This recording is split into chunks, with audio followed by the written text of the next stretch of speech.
The City of Toronto and its partners operate the largest homeless shelter system in Canada. But with another day of extreme cold weather in the forecast, ongoing staffing shortages, and numerous COVID-19 outbreaks, housing advocates are warning that the system is on the brink of collapse. Today I was told that I need to not be pushing the panic button. But the reality is there is nobody that I'm working with in the sector who is not panicked right now. At the beginning of the pandemic, Toronto's isolation and recovery site could accommodate up to 154 clients, a capacity that has since been cut down to just 60 rooms. Shelters are now being asked to pivot into in situ strategies, meaning many infected residents will be forced to isolate on site, an alarming situation for advocates like Lorraine Lamb, outreach worker with Sanctuary Toronto. When the whole city is being told that, if you're symptomatic or testing positive, you should stay home and isolate and not be around people, we've got like a two-tiered health system here where people who have privilege and access can do that, but the people who are in shelter setting can't. Kira Heineck with Toronto Alliance to End Homelessness, an organization working in tandem with the city, rejects the idea of the shelter system collapsing altogether, saying the city is managing the situation to the best of its ability. I don't know if it's fair to say that the system is entirely collapsed. I think, as I said earlier, there are significant challenges, as there are in any sector. Despite the number of COVID-19 outbreaks continuing to rise in the shelter system, Heineck says the city's latest policy changes aren't as drastic as they might appear.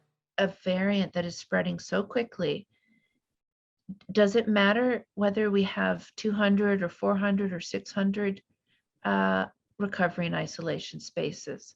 To a certain point, I suppose it does, but not really in the long run, especially when we know that once you have an outbreak of the Omicron variant, it is safer to stay where you are. Worst case scenarios would have COVID positive people staying on one side of a shared space. Lamb says the policy change is only going to push more people towards encampments. And so when someone says the shelter system is actually more harmful to me than being out here, we need to pay attention to that.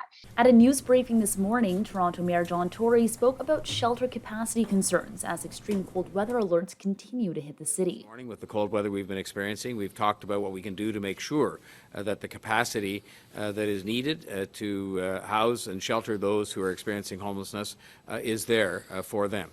When it comes to finding solutions, Lamb says officials need to focus on prioritizing relief efforts, including support for staffing, PPE, additional recovery sites for isolation, and emergency aid for permanent rehousing options. Shelters are not supposed to be a place where people end up living for years, but that's also the reality of what's happening. There's a number of people who've been in the shelter system for years and years because they can't get housing. So we really need to look at root causes. In a statement to OMNI News, the city says, quote, all decisions are guided by the recommendations of Toronto Public Health and are, quote, focused on ensuring people experiencing homelessness are protected and prioritized. For OMNI News, I'm Eden Tababa.